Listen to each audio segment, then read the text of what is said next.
تو وہ یہ نہ سمجھے کہ اس کے لیے کوئی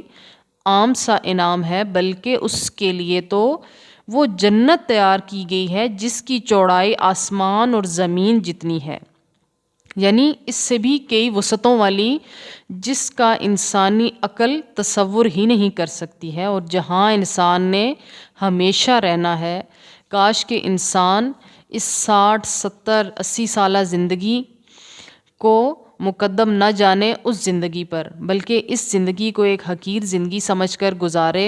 ہے تو اللہ کی نعمت ہے، اس میں کوئی شک نہیں، لیکن یہ حقیر اس لیے کہ یہ تھوڑا سا وقت اللہ کی مرضی سے گزارے، تو آگے اللہ پاک نے ایک